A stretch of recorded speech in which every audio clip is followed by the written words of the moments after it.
அனைத்திந்திய அண்ணா திராவிட முன்னேற்றக் கழகத்தின் கோட்டையாக இருக்கின்ற கோவை மிகப்பெரிய ஒரு தோல்வியை தழுவும் என்றும் அதற்கு முழுக்க எடப்பாடி பழனிசாமி தான் காரணமாக இருப்பார் என்றும் தற்பொழுது செய்திகள் வெளியாகியிருப்பது ஒட்டுமொத்த அதிமுகவின் தொண்டர்களுக்கும் அதிர்ச்சியை ஏற்படுத்தி இருக்கிறது.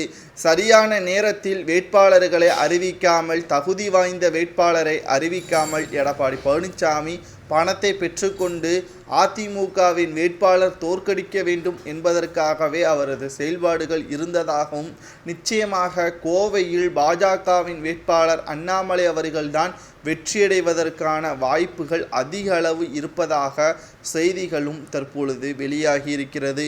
இதற்குத்தான் நேற்று முன்தினம் அதிமுகவின் தலைமை மீது யாருக்கும் நம்பிக்கை இல்லை என்றும் அவர்கள் விசுவாசமாக இல்லை என்றும் கூறியிருந்தார்.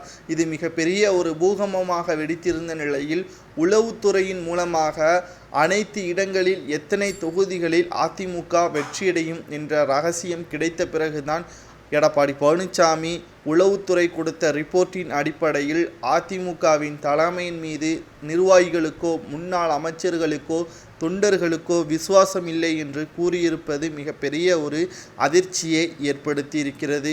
இதனால் அனைத்திந்திய அண்ணா திராவிட முன்னேற்றக் கழகத்தின் தொண்டர்கள் இனியும் எடப்பாடி பழனிசாமி பதவி வகித்தால் அதிமுக இருக்கின்ற இடம் தெரியாமல் போகிவிடும் என்பதற்கேற்ப அதிமுகவின் பதவியிலிருந்து நீக்க வேண்டும் என்பதற்காக அதிமுகவில் உட்கட்சி மோதலும் நிலவி வருகிறது.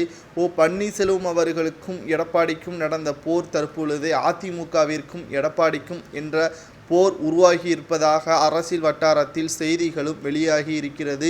இதை பற்றி உங்களது கருத்துக்களையும், கோவையில் அதிமுக தோல்வியடைந்தால் அதற்கு யார் முழு காரணம் என்பதையும் கமெண்ட் வாயிலாக கூறுங்கள்.